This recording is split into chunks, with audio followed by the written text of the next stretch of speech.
Sunday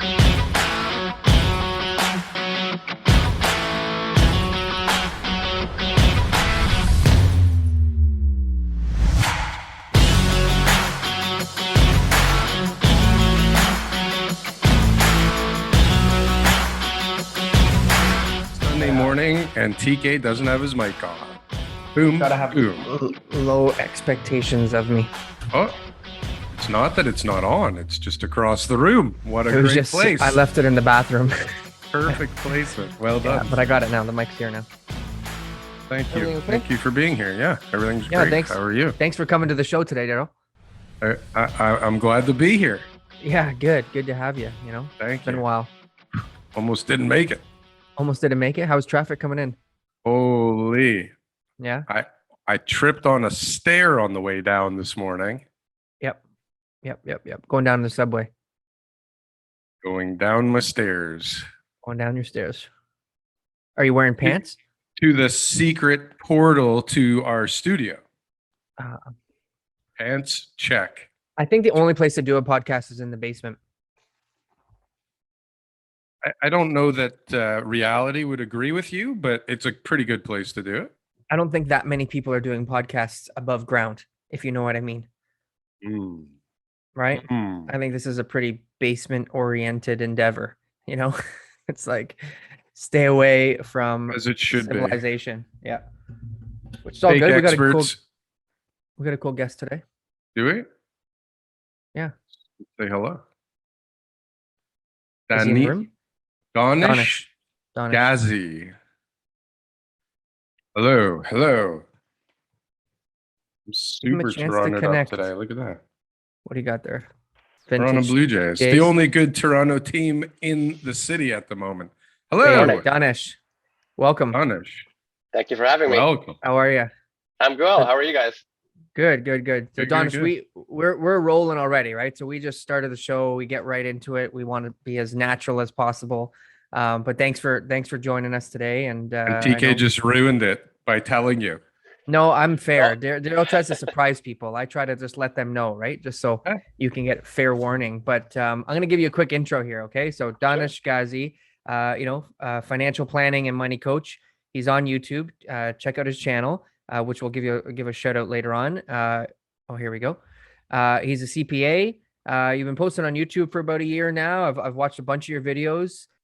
Super direct and simple. No jazz. You get right to the point, unlike Darryl and I, who talk for an hour and barely can get out a point for the whole show.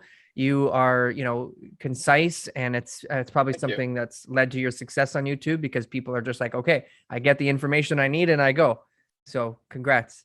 Thank you. I appreciate that. And I don't know if you got a chance to kind of understand how our format is. It's a Toronto real estate show. We try to talk about real estate, but we also know that there's a lot of things that people are also interested in, right? So investing, money, how to grow, their portfolio, what are the smart investors doing, and all that kind of stuff. And hopefully we'll touch on some of those things today. Absolutely. Sounds good. That is great. Yeah. So I watched a few of your most recent videos. Since it is the Toronto Real Estate Show, why don't we talk about real estate to start and see where things go? You know what I love too about Danish is that he had like the doomsday thumbnails, right? I was like, market's going to crash. What does he know? And then I click on it, and it was exactly what every other YouTuber has got out there right now, which is, get them onto the video, explain to them why the market might go down, why the market might go up. At the end of the day, we're all here guessing, waiting for the answer. So kudos to you. Well, thank you. And I think, go ahead. No, go ahead. Sorry. No, I was going to say that there's a lot of mechanics that come to YouTube, right? Like you have to make sure your thumbnails are interactive, that people are wanting to watch those videos. And, you try to put a little bit of information that what you can expect from a video, right? So I try to highlight part and parcel of what the video is going to be about. So it's not too clickbaity, but you also get the point across. The market crashing, you have to do the clickbait. Come on. That's just the way it goes. All right. It's like, you have to be surprised in every video. You have to be surprised. Yeah. I love it. It helps. Well, you certainly know what you're doing. In comparison to us, you're getting way more views than this channel. So well done, sir. Well done. What's your background though? So like what you were working at an accounting firm, or what were you doing? Like, Yeah, I pretty much took that traditional path. Went to university in St. Catharines, Rock. yep. So go Badgers. Got my Whoop, whoop. CPA. Got my CPA at a national firm here, MNP. So I worked there for Nice. about 4 years, the typical audit and assurance, corporate tax, personal tax. So I got the whole broad spectrum of everything about accounting. And then eventually I left, worked in corporate finance downtown, worked in public companies.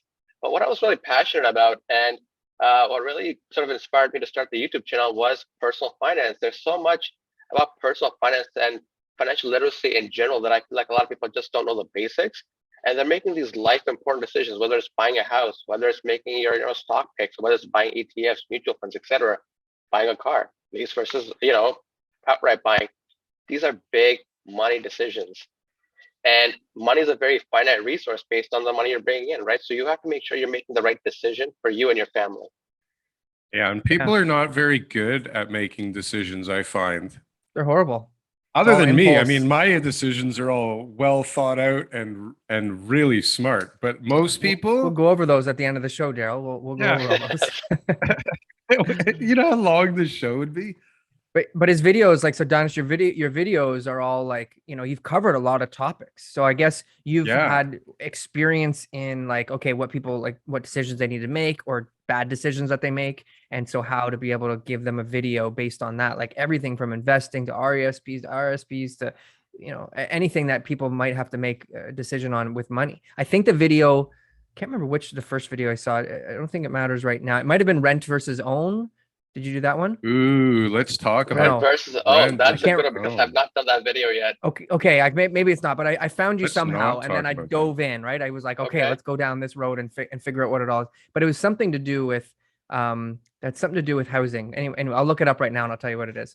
But that's what people are making like today in this market, as they're thinking to themselves, okay, what am I going to do with my money? I'm sitting on more money than I'm used to sitting on. Maybe I've spent time gaining financial literacy. I mean, I've improved my financial literacy alone just in the pandemic because YouTube and different things that I've been getting into because I had more time. And I think that there's a lot of people out there that are doing the same. Mainly why your channel is being successful, right off the bat, is that people are interested in what you have to say, right? Exactly. I found and the reason I started the channel was because just in real life, people are asking the same questions. Hey, what are your thoughts about TFSA? How do ETFs work? What stocks should I be looking at? What are your thoughts on interest rates? And I found these were really repetitive questions that people just kept on asking because they knew, if he's a CPA, he must know things, right? Mm-hmm. And I'm like, you know what? And I just threw out a video there. I just I think about last June in summer, we were all locked down. There was nothing else to do. I'm like, you know what? Let me try to make a YouTube video and see what happens. And eventually it really snowballed into something. So I still think it's kind of cool being a YouTuber. I didn't think it was going to be a possible, you think, oh, CPA, you work in the corporate grind, you work in corporate finance, etc., and that's it. But now, I have this whole other life of me that's making videos, reaching out to people. I was interviewed by the Toronto Star, I think, a couple of weeks ago, and just Awesome. trying to get the message of financial literacy across and trying to educate people. Especially coming here as immigrant family, when my parents came in, they didn't know about how things work in Canada. And, learning from, you have to sort of start from somewhere. And there's a lot of things that I've learned throughout my life. And I thought, you know what? Maybe if someone knew this, maybe they can make a better decision with their money. Definitely. I mean, that's, I think everybody can get value from your channel. Everybody has money. Everybody wants to be able to be comfortable. Everyone wants to retire. Like, it's there. It's big time. What do you think about sorry, are you in Toronto? Where are you? Mississauga. Mississauga. Okay. So you're in the GTA. What do you think about the Toronto housing market right now? It's nuts, right? I mean, I think it's been covered over and over again. It's absolutely insane. There's a lot of nuances to the Toronto market. Prices just keep going higher, and people keep asking me, is this sustainable?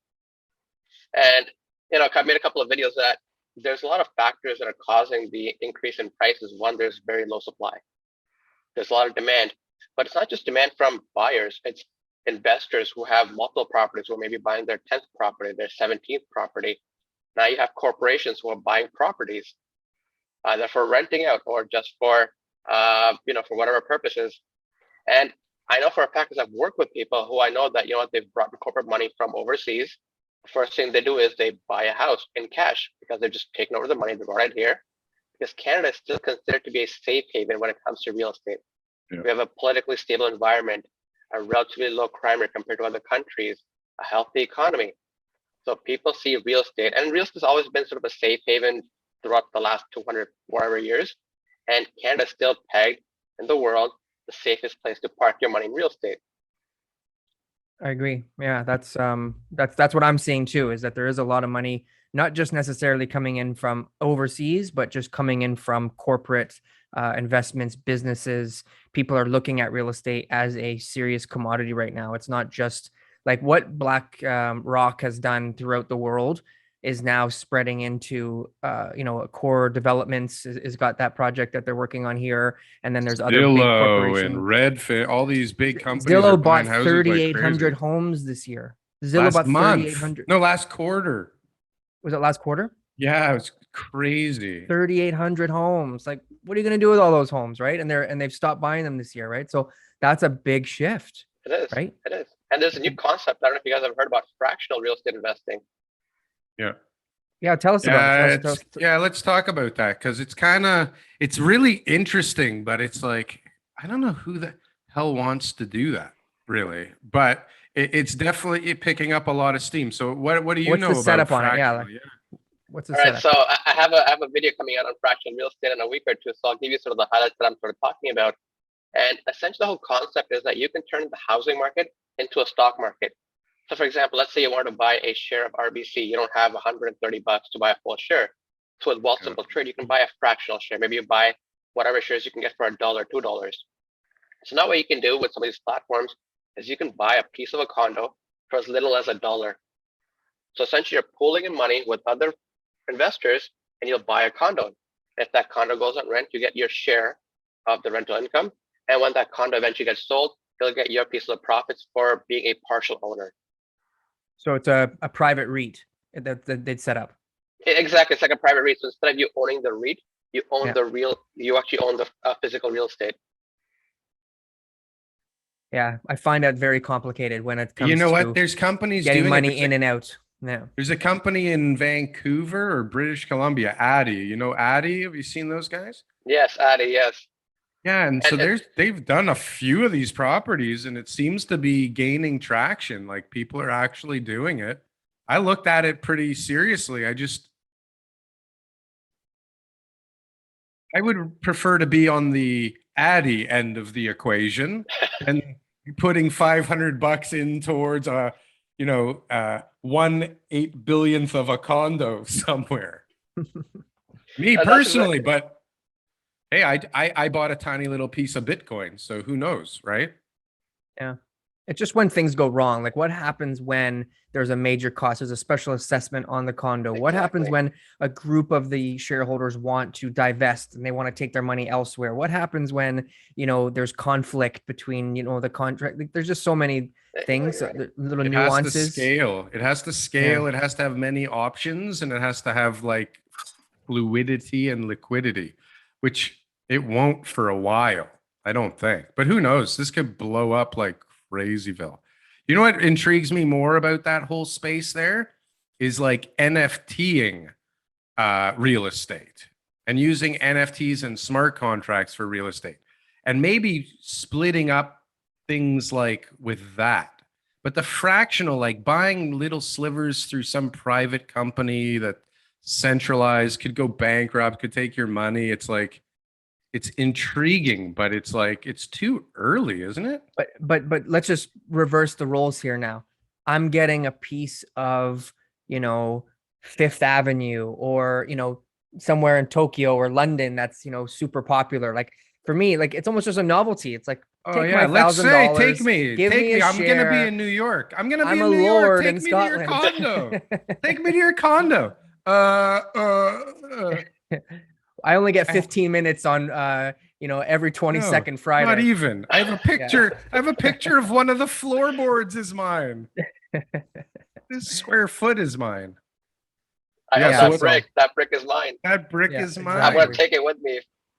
Yeah, that's the little bit. I guess it's more of a novelty. And when you're dealing with the new generation, like, and that's a thing, Danish. I imagine you're in your 20s. 30. You're 30 now. Okay. So you're, I'm 35. We're not much that different, right? But we're connecting with the people who are in this new generation who are now getting employed for the first time, the 24 to 35 year olds. They are the ones leading this. They are the ones saying, I'll put my money into NFTs. They're the ones saying, I'll put my money into fractional ownership, apparently. They're the ones saying, I want financial literacy and I want to be investing myself. I want self-directed RSPs. I want, this is all to Do me. they want RSPs? A revolution. Well, maybe TFSA, whatever. They're doing it in a way that they're in control because they're actually taking the steps where I don't think the generation before was doing that. And you're right, because traditionally, like, let's say call it 30, 40 years ago, the option would have been you have money in a bank, you speak to your bank financial advisor, they'll sell you a mutual fund, probably has a really crazy high expense ratio of 2-3%, and you just park your money there for 20, 30 years, and then you just take it out when you retire. And that's it. You don't really think about your investments too much. Hey, where's your money? It's in a bank somewhere. Yeah. But now with this whole return that 1 year. That was exactly. I got a good return. It's been a top performer. It's called the 5-star fund, right? It's called the Super Mega Balanced Dividend Growth Fund, right? And that's where I have my money. Super right? Mega. Super Mega. They've got all these fancy names, right? Yeah. And now people are like more involved in their investments. Like, okay, where's my money actually going? What is Bitcoin? What are NFTs? What are ETFs? What are stocks, right? And people want to take more control. Yeah, and they're all trying to make sense of this crazy system we're all working in right now. And they're like, does anybody else notice that this isn't working properly? Hello, we need something better. But all of the older generation doesn't want things to change at all, do they? No, they're inflating their assets because they see the changes they don't want risk. Like crazy. No way. It's like, holy shit, the game's over. We better just pump this thing up and cash out. Yeah. And like, Gary V always says, right? Like when you're young, now's the time to take the risk. Now's the time to go out there and go, full tilt, go bankrupt a couple times by the time you're 35, like get it out there so that you can learn these lessons and take chances and try to be doing something that makes sense. Right. But also the older generations, imagine you're coming close to retirement and you're in your late 50s or 60s. You're probably not going to take big chances and start to learn new things. You're going to say, hey, I this was my plan from 20 years ago. This is what I'm going to stick with. Whereas anybody who either doesn't have a retirement plan yet or is just starting, they're the ones who are now going to look, what's the fastest way to retire, which is a great next topic is FIRE, right? FIRE, financial independence, retire early. Yeah. Well, hold on a sec. What happens to all the people right now that worked in a restaurant and they're like 62 years old and they can't get any work right now? Like what can they do to all of a sudden make up their income? Who's hiring that guy? It's a harsh reality, right? Like this is a whole concept of senior poverty, and it's a very real issue facing a lot of older Canadians today, where many Canadians may not have that RSP to retire to. They may not have, a pension plan from work, and all they get is whatever CPP and OAS spits out. It might be, $1,000, $1,200 a month, and that's not enough to retire off of. That's more than rent.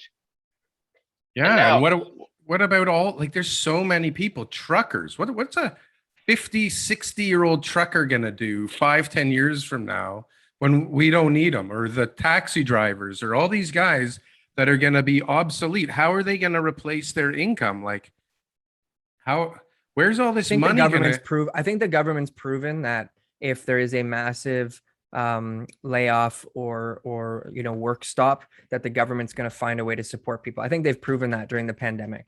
So I think if there's a massive shift in automation and everything else too, the government's going to find a way. And universal basic income is probably the answer to that, but they'll find a way to be able to go out there and make people able to pay their bills. Okay.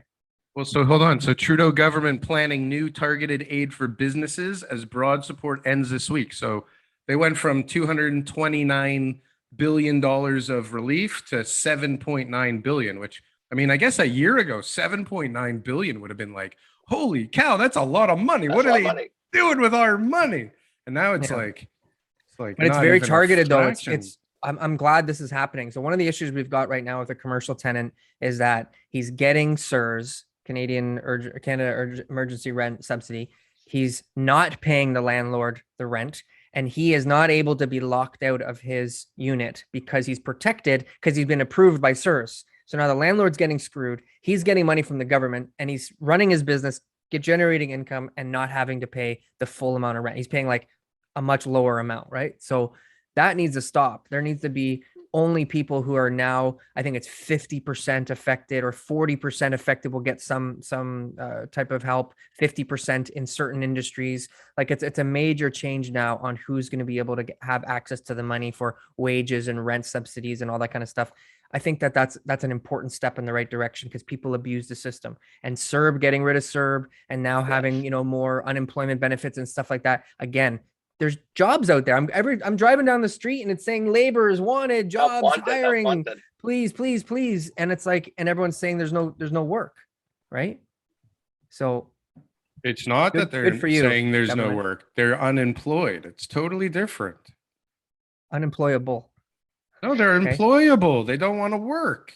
Exactly. So there needs to be some incentive to work. Two totally different things. You said that the answer's universal basic income. And then you said, like, thank God we're taking away the nipple. Yeah, right now you need to take that away because we have employment. If automation comes in, that was the last conversation, Darryl. If automation comes in, then that is going to take over all these jobs that the help wanted signs are taking over. Yeah. Thanks, though. Sorry. And you're right. So I think a lot of people have gotten used to collecting all this CERB money. Like you were getting $2,000 a month without having to do anything. A lot of people are like, you know what? I'm actually making more collecting CERB than going to like McDonald's or just working, the grill or whatever. And it's actually a pretty good deal. I think a lot of people got used to the whole concept. You know what? Working at fast food is not easy. It's not easy, right? Like you have to deal with bad customers, you have crazy hours, or you have bad shifts, right? And people are like, maybe there's more out there for me. So I think there's sort of a shift happening where a lot of these people are sort of moving away from this restaurant type style work, these labor, to maybe something else that's out there because there's a transition happening. 100% transition happening. What is that transition? Is it like people are above the work? Like, is it like I'm too good to be working at such and such a place? Or no, I think it's just self-improvement, right? Let's say if you were working at a grill, you're like, you know what, maybe I can take a couple of courses, and maybe you've done that through the lockdown. You sort of certified yourself. Maybe you've learned coding. Maybe you've learned some office skills. You're like, maybe I can go work in an office. Maybe I can work remotely for another company because now there's a lot more remote work. So you're no longer tied down to like a physical location where I have to show up here. I can work for this company hiring out of the States, and they're just looking for a fleet of coders, right? And I've learned a little bit of this throughout the lockdown. So maybe I try my skills there. So I think there's a shift happening. Yeah. What I think is a big joke. This is a big joke to me. Okay. And I laugh every time I see this. I've retired at the age of 30 and now I'm going to live my life and be the hero. And like you guys are all suckers working away, and here I am in a sponsored ad on Instagram working, trying to get you to buy shit off me. So is that not a joke to you guys when people think that they're retiring at 30 because they've been able to get to this financial independence? Like, do you think anyone's really just going to put their feet up for the next 70 years and not work? No, here's the thing. If you've somehow managed to not work, or let's call it traditional retirement up until 30, 35, you have certain skill set. And then you use that skill set to essentially become an entrepreneur where you're starting your own business. Maybe you're selling courses, maybe you're selling a book, or maybe you're doing something. Yeah. That I think that you love. Again, it's about following your passion, right? Whatever you transition into something. You're going from I've worked a corporate job, I've made some money.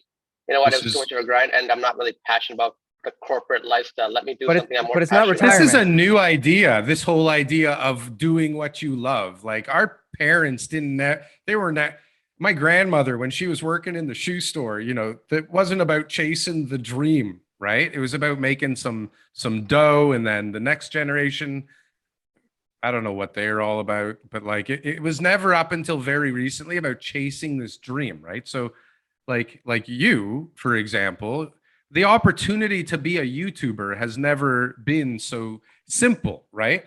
And then the extra time by the pandemic has given all of us, time to figure out new kind of things. But there's a lot of people that just kind of sat there, collected checks, went to get cigarettes and beer, and are still figuring out how to not work. And then there's a lot of people that figured out how to make money without being employed, right? Maybe even get unemployment and make a lot of money in some other country over the internet, right?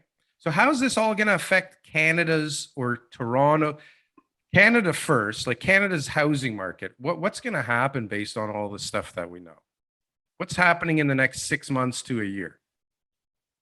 I think it's all going to come down to like interest rates are still low, right? There's a whole expectation that when is the BOC, when is the Bank of Canada raising interest rates?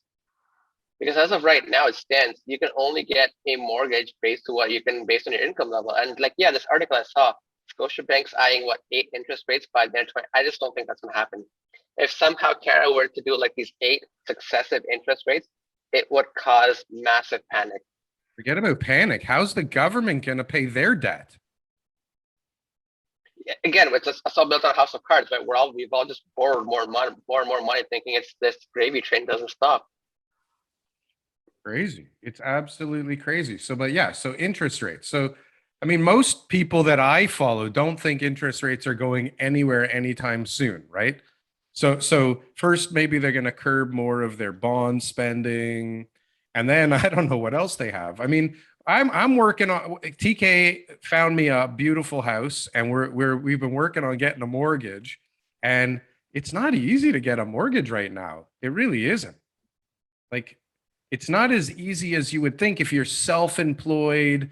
I remember way back 20 years ago, stated income, you could buy 18 houses like in a day, Yeah. right? That was the best. Now, Yeah. like you could have millions of dollars of real estate, millions of dollars of cash in the bank, but if you don't show income that covers, 3 points higher than the mortgage you're getting, it's not as easy as it. I didn't think TK warned me it wouldn't be so easy, but like it's way harder than I thought it would be. Like, and that's one way to tighten the market that people don't realize. They don't talk about some tight like lending or lenders getting a little tighter or a little bit more restrictions in the banks. I think maybe am I crazy, TK? No, I mean, but that's been like that for a while. I mean, the stress test has been there to curb obviously spending, but people have just totally adapted to that. So everybody's just like, I know that I have to qualify at this rate now, and this is what I'm going to buy with, and what's my max? What's my max? And then they find a way to be able to do it.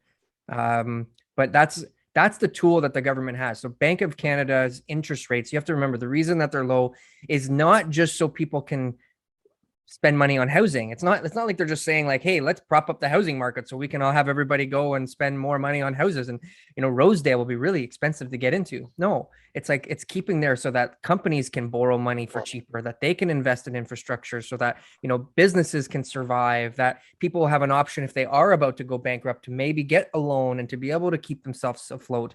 These are the reasons that the interest rates are low. So they're not just looking at the housing market and saying, because the housing market's getting out of control, we're going to raise interest rates. They'll use other measures that they've used in the past, like the stress test and, provincial government had their B20 measures back in 2017 and other things that they're going to say, how can we, because the markets are not like macro, right? Like each market is like Toronto's going crazy, Vancouver's going crazy. These small towns some are okay. New Brunswick's getting out of control. Nova Scotia's now got all these crazy laws. They're introducing rent control and extra taxes for people who are buying out of province. Exactly. Like every area is different in how they're reacting. So a blanket federal government or Bank of Canada policy won't equally affect everybody in Canada. It's got to be really targeted on how they can try to control this. And it's anybody's guess. It's a difficult job to do. Weird though, because their major metric that they talk about now is not only where CPI is at, but where full employment is at, right? And so it's like this weird,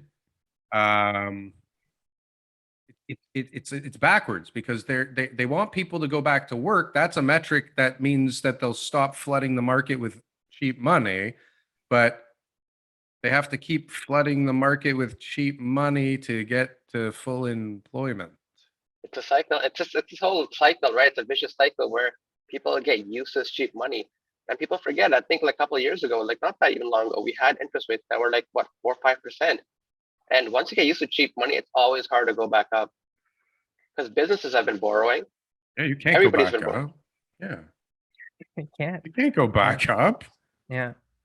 Well, I mean, I guess at least you not, can. At least not 8 times in 2 years. No, I guess that's the point that you're making. And I mean, I believe everything I read, so I'm gullible, right? But to me, I think that the interest rates need to go up, and I think that there needs to be a slow taper of the the government sourced funding. But the main thing is can we handle it that fast? 2023, can we handle it?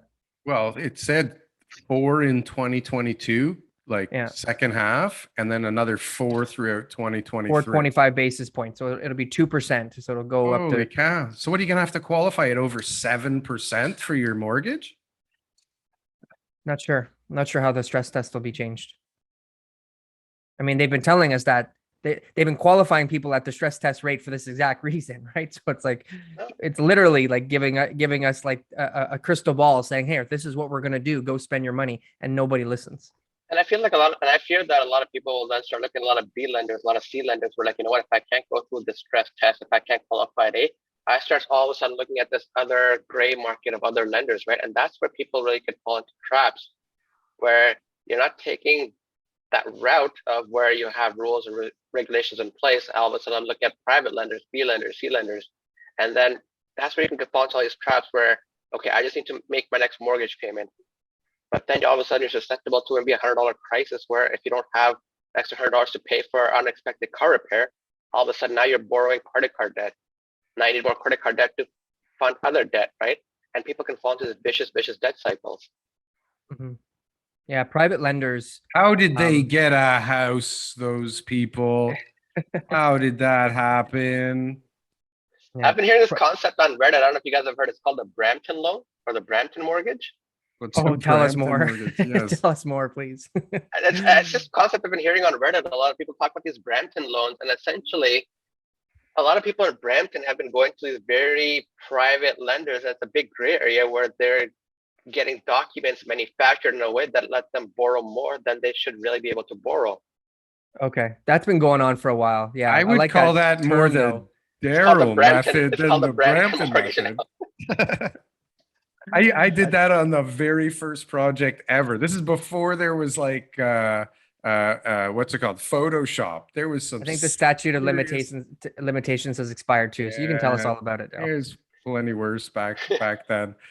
Oh my God! But like just the amount of real copying and cutting and pasting back then to make like pay stubs and oh my God! But it was way easier back then. Like so the propositions that I've heard out there is anywhere from like a 1% to 2% broker fee, and yeah, they'll get you a mortgage. They'll get you a mortgage if you're paying them anything you want. Yeah, I mean, they'll do anything. Like you go in there and tell them that you're working such and such a place, and they'll doctor up the whole thing, and you're probably sleeping with your bags packed at the door for the rest of your life.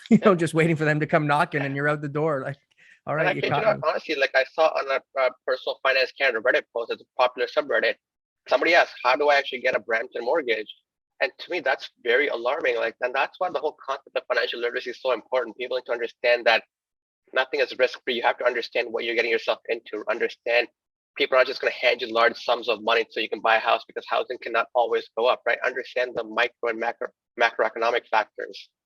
Yeah. There's a reason why you don't qualify, right? Like there's a reason why the bank doesn't want you to have that money, and it's because of your situation. So maybe you should listen.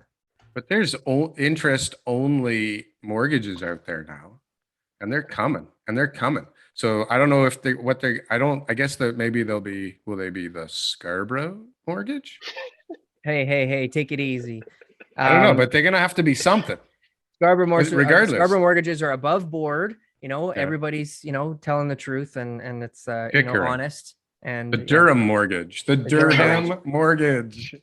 But Danish, you had one of your last videos you were talking about. So people who want to live in the major cities may not be able to afford them. So your options are to go somewhere else or rent, right? Like that's going to be one of the things that people have to make that decision on. It is, and it's not an easy decision, right? It's a hard decision. Maybe you cannot grow up or start. You cannot live in the same area that you grew up in, because it just doesn't make sense for your budget.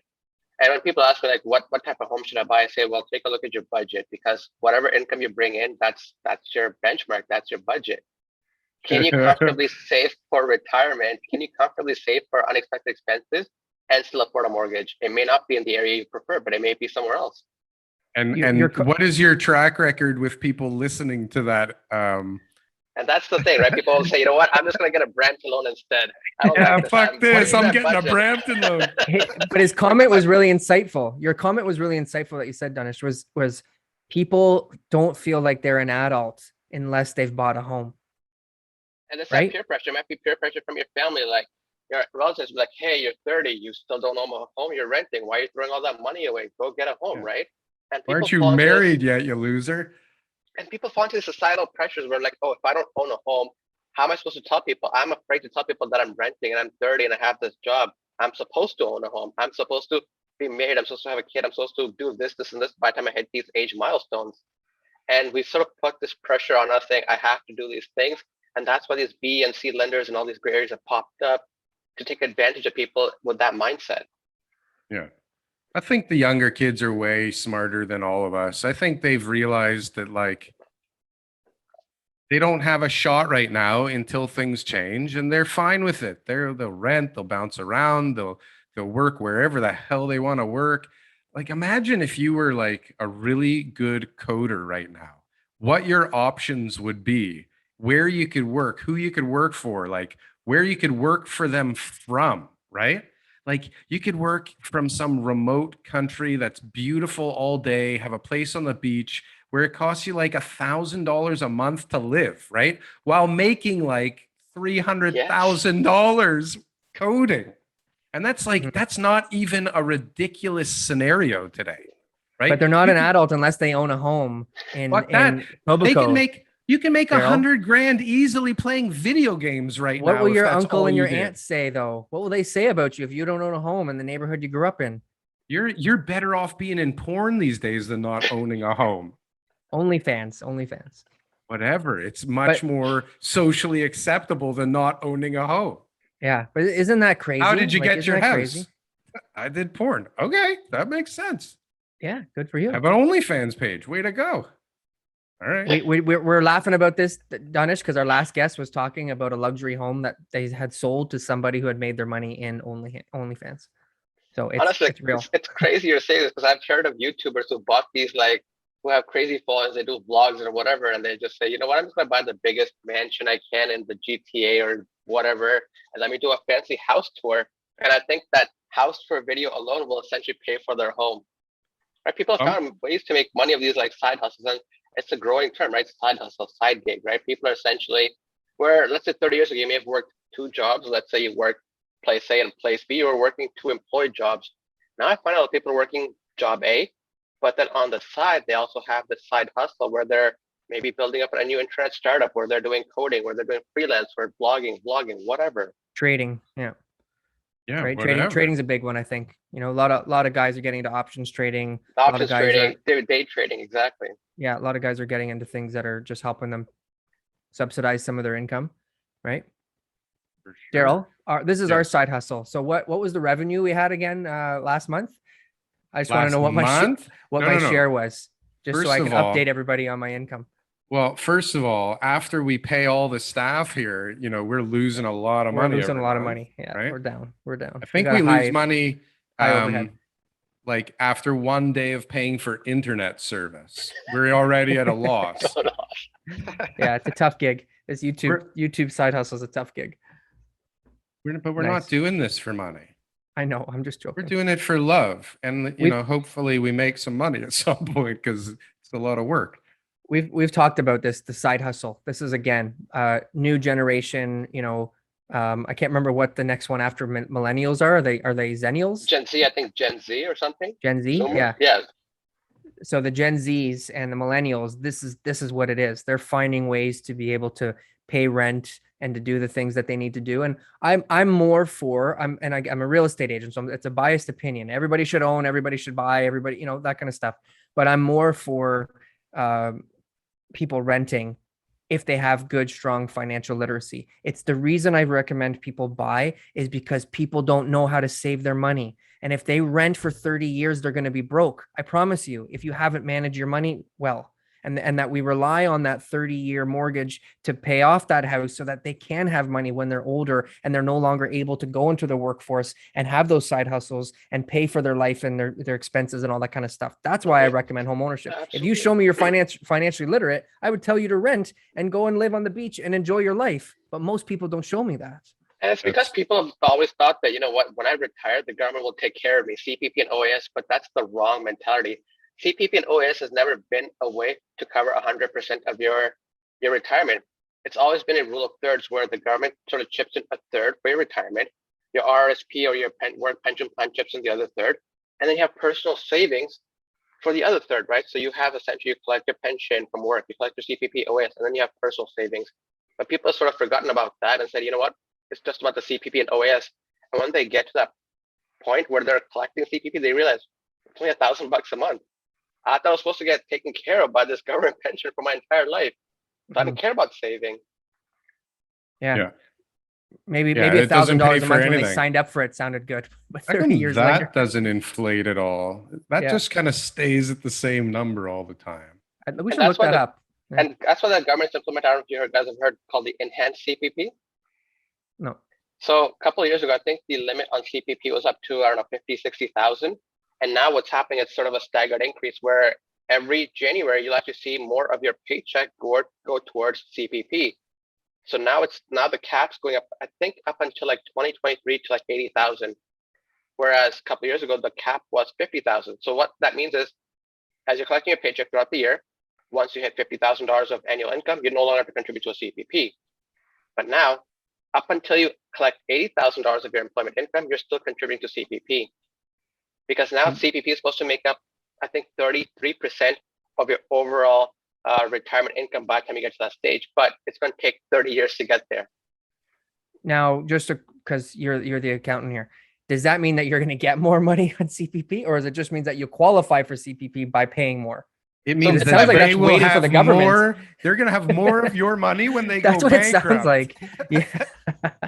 So essentially, it's the way you're putting more money into this giant pot, right? So instead of a pot of this size, now the pot's expanded. So people can hopefully collect more from that larger pot when they retire in the next 30 years. Yeah, as inflation is going off doubtful. the charts, cost of living is going through the roof, but your monthly payments for the Don't worry, we'll retirement collect more from you will never get is going to go up. Yeah, but it's enhanced. I like that word. It's called the enhanced CPP. It's enhanced. We've enhanced they're so it. clever. It's just like the super mega fund I was talking about. Just make it sound fancy. Super mega dividend growth fund.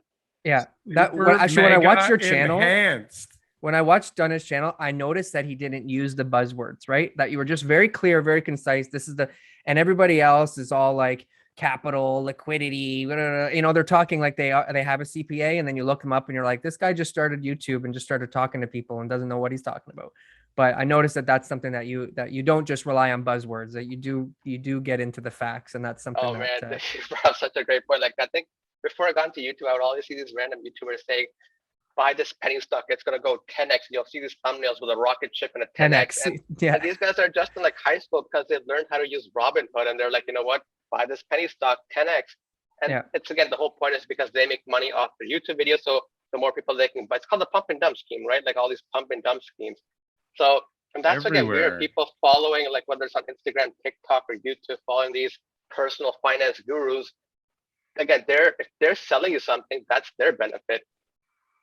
So you always have to understand who's providing you the information. Be a little bit skepticism, right? Oh my God, some of these guys. How do they benefit? Yeah, it's like, why? If you have so much money, why the fuck are you doing this right now? Why are you teaching me? Like, go chill out, man.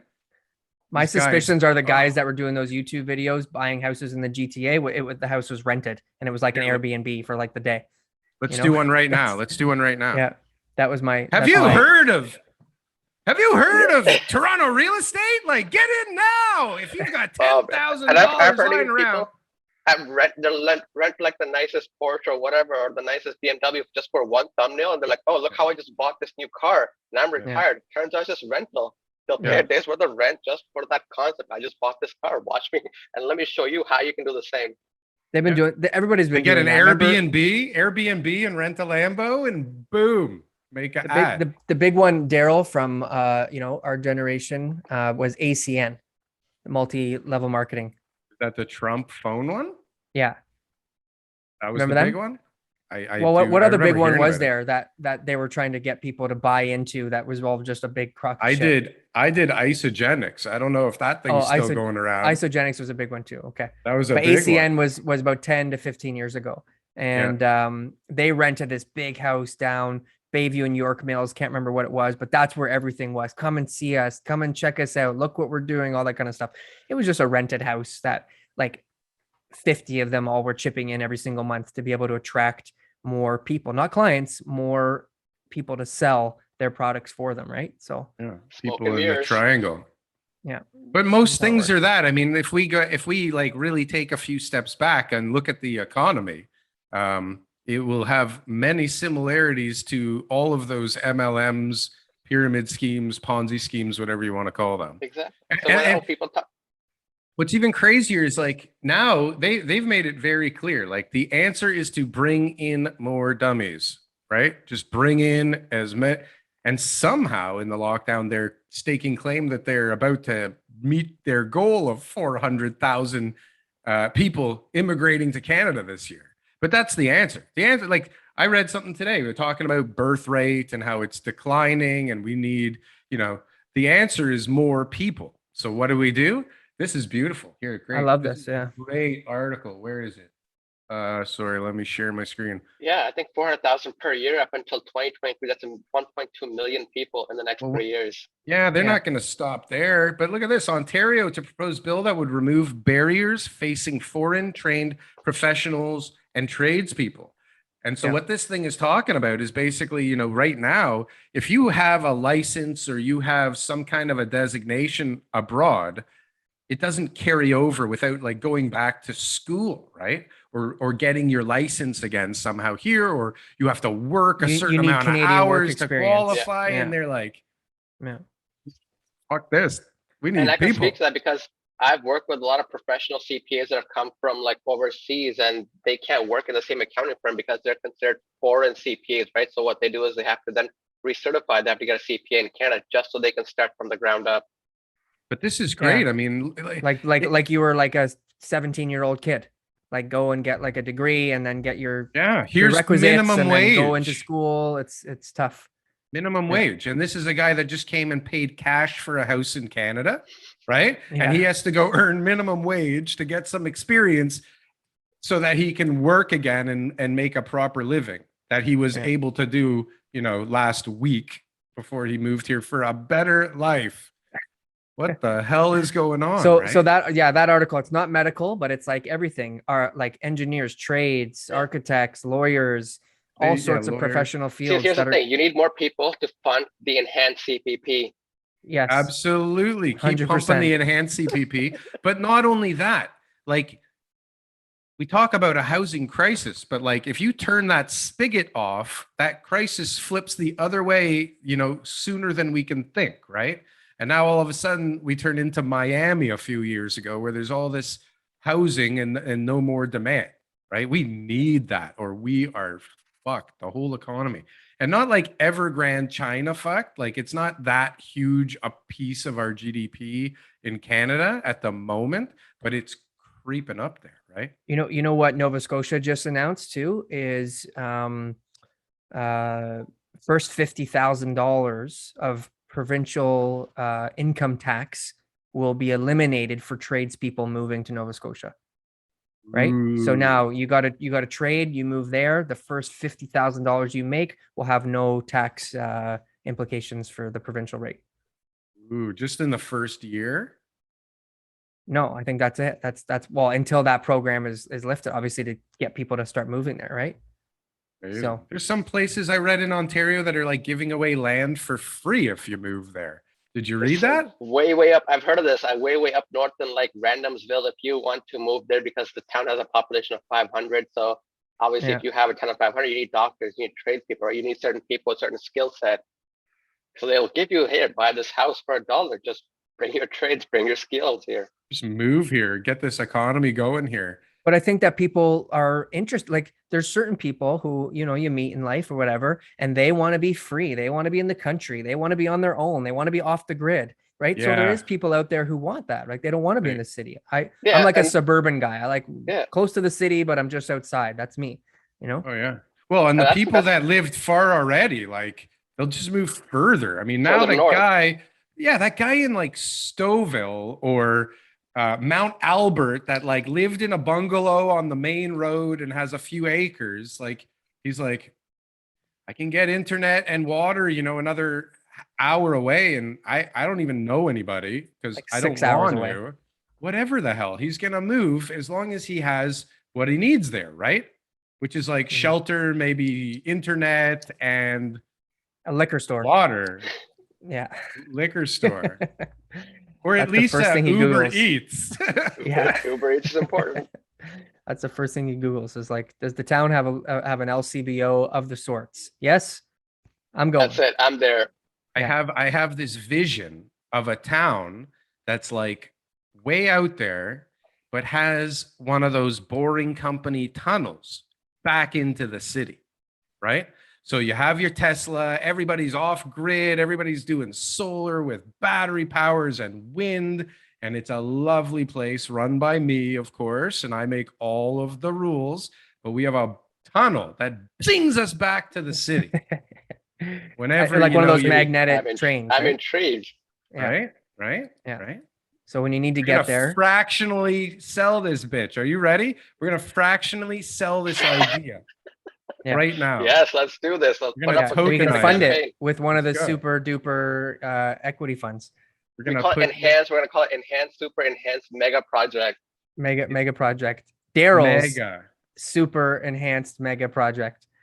Yeah. That's actually pretty cool See, though, that Daryl. When you just you think about lost all the how steam when you did that. It was how going how are we somewhere. going to live in 100 years, right? Like how are we going to look, you know, down the road? What's the landscape of everything? And I think that the cities will no longer be the necessity for everyone. It's going to be still the most populous place. It's still going to be the place where all the business headquarters are. It's still going to be the place where all the Still chaos won't is. be And able to find a place. yeah, that's just never going to change, but it's just going to be that many more people. You're like, okay, we're going, you know, to gym in Thunder Bay. We're going to gym in Sioux Lookout. We're going to gym in whatever that free land was being offered. And that's where he's going to be stationed, right? And his role will be very simple. And maybe he's one of those guys who doesn't need to see other humans, and his coding job or administration job or whatever it is can be done remotely, and people will rely on that. Then it'll be more global, right? And that'll be another thing too, which will again create deflationary pressures, right? Because as the world will get out of control, how are we going to make this all settle down again? Well, we're going to have to make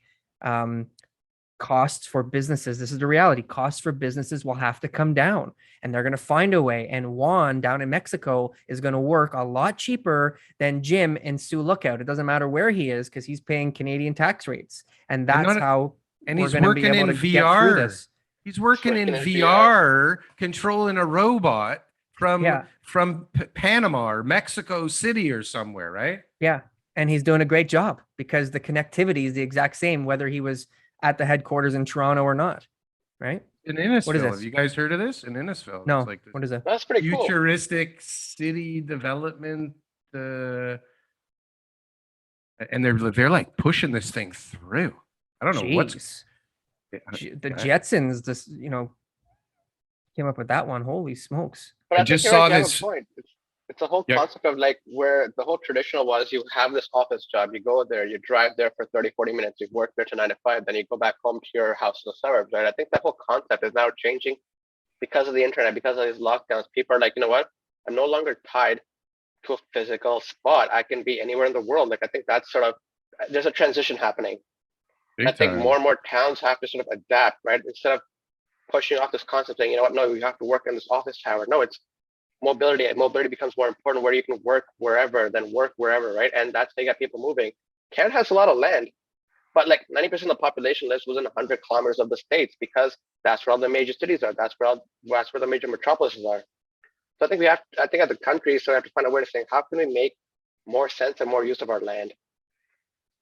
And it's there. This is it. This is the it. ideas are coming, and we're getting, I think we're getting the motivation to do it, and the funding will be there. And the developers, let's just talk about that. The developers in Toronto aren't making the money that they used to, right? That they were accustomed to. That's why we're seeing all these projects go in all these other areas, because they bought them 5-10 years ago, or they know how to go through the zoning and planning and all that kind of stuff. And we're seeing that much more development. I mean, pre-con, Darryl, you haven't really mentioned any pre-con in Toronto for a while. I mean, there's been very few projects here going on.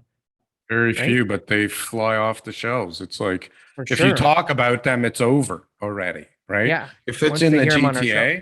GTA, the last launch I saw was like $1,800, Oh my God. right? It's insane. But the land too, like, unless you're a gigantic developer, you can't afford land downtown at $200-300 a foot, and you don't even know what you're buying yet. And the city's friggin' crazy with everything that they're doing and taking 10 times as long.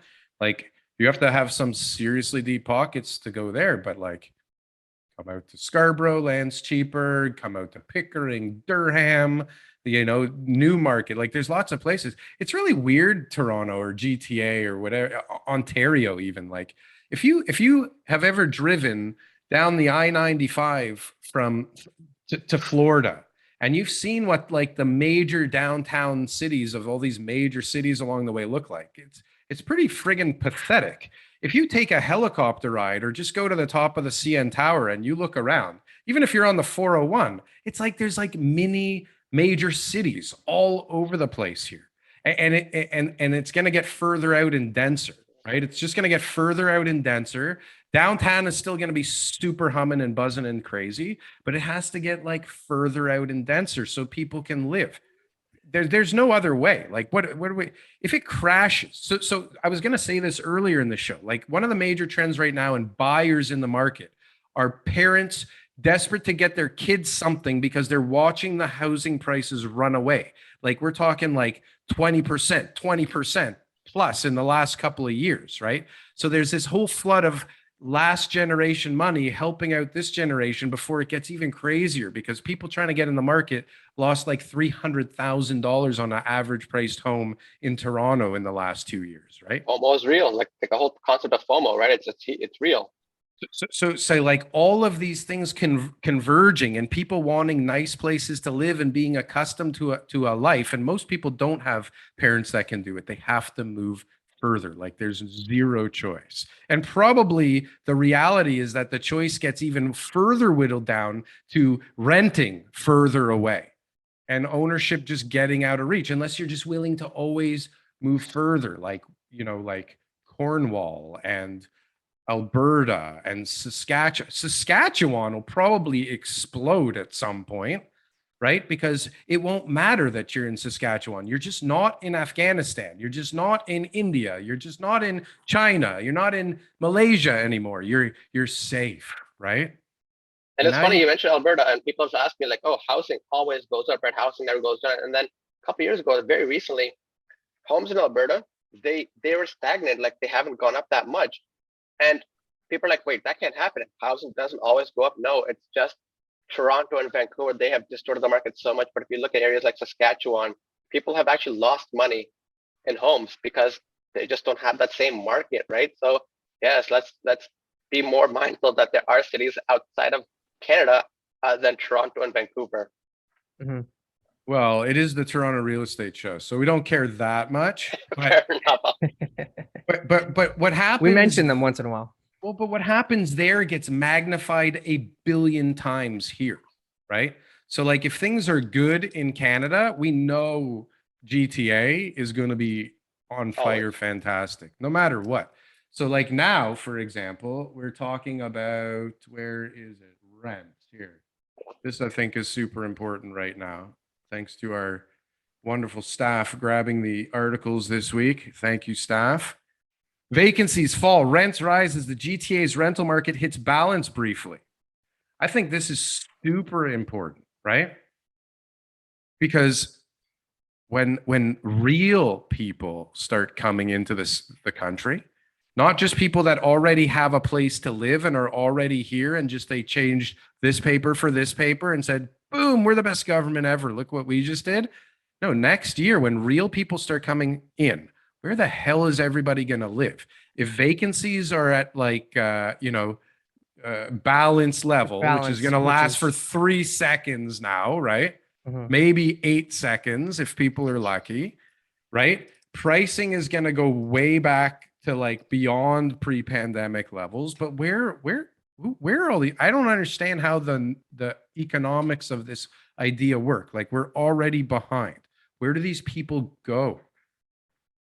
There's Where only so where much supply, right? You're right, absolutely. There's only so much supply when you have now more and more people competing for the exact same inventory. But like where's okay, 400,000, we did the math a million times. 400,000 turns to I think 180,000 in like Toronto, GTA, maybe 150,000, whatever. We're not building that many like next year. And we're And that's why already like what behind. you're We're- right. And that's why like what Nova Scotia is doing, like the first 50,000 are trades, right? You're income exempt. So I think it needs to be more balanced. Not everybody can live in the GTA. But they're not even building in Canada. We're even short. even It's in not those a areas. Toronto thing. Yeah, Toronto, even we're more every short. one of the areas, every one There's of the not- areas that people are moving to right now has got issues. The only like the vacancy rates right now are the highest in Manitoba, Saskatchewan, and Alberta. Those are Right. the highest vacancy rates right now. So those are the Which makes areas sense, that yeah. So we need to have people moving to and stuff. That's why those markets are still a little bit depressed. That's why investors are cautious about going out there. Right, vacancy rates were super low. They dropped. The rents skyrocketed up. Vacancies rates plummeted in the Maritimes. That's why they're having those issues. Now they're like, there's too many people here, too many investors. We got to fix this problem. So they're reacting. But in Alberta, Saskatchewan, it's been pretty neutral. They've had some, people floating around interprovincial migration, but the main thing is there's still a little bit more supply there than we've got here. So But you're how do we talking about like, incentivize people to move into the yeah. West? But it's like, oh, let's go move to Missouri. Let's go move to Kansas. Like, there's my dream. Oh, I can't wait to get out of this regime and go to Saskatchewan. Yeah. It doesn't happen. Well, It's never going to happen. There's going to be you got to remember too, Darryl, that the population, when it comes to immigrants, if I moved to France, and there was like a little tiny village of a bunch of Canadians all hanging around each other, I would go there. I would flop there, and I'd want to live near there so that I got some people to relate to. I know, but you're a special kind of guy, TK. It takes time though. It takes time for people to be able to go and then right. settle it's down. going to take immigration at the border saying, how much money do you have? 500,000. Saskatchewan plane. How much do you have? We got 1.5 in cash with us, sir. Okay, you can go to Ontario. Good luck, but you can go and try, right? How much do you have? 300,000. You're going to PEI. None of us. Sorry, buddy. None of it for you. Yeah. That's how it's going to be. Let's see, country, but that'll come. It takes time. It takes time to build the communities. You're right. To build the grocery stores, the restaurants, the religious, housing, all that kind of stuff that comes over time. And you're right. Like people who immigrated like 20 years ago, now they're bringing more of their cousins in there, whatever. So like, oh, if I settled in, I don't know, say Brampton 20 years ago, I want people to come to Brampton. I want my family from overseas to come to Brampton, right? If I move to Toronto, I want people to come to Toronto because I want them to be close to me. Yeah. And let's say, for example, I'll just use one example. So let's say the Indian community, and there's a certain Indian garment that people wear. So you need to have this clothing shop to have that. Now the first guy went over there and he got a job and he was importing everything. Well, then the next guy comes, he starts the Indian grocery store. Then the next guy comes and they start Indian restaurants. And the next person says, "Hey, come over. We need clothes. Bring your business over here." And then that starts to build up. Now you got a community in this area, and that'll happen with all the cultures. And that's something that we'll start to see in the prairie provinces. So amazing. Danish, we're at the end of the show, but I want to, give you a shameless plug here too. So where can people find you? Well, you can find my Instagram, on YouTube. All you have to do is just search my name and you'll find me just like you have it right there. You can find me if you want to learn more about financial literacy, investing, the stock market, ETF, stocks, you name it. Come check me out. We really appreciate you being on the show today. I know I learned a lot. Darryl knows everything, so he's probably, just status quo. But I really appreciate it. We appreciate it, and I hope you good could luck both with everything learn a you're lot doing. from me today. Thank you for being Yeah, here. thanks, Absolutely, Darryl. Thanks, always. Darryl, for being here.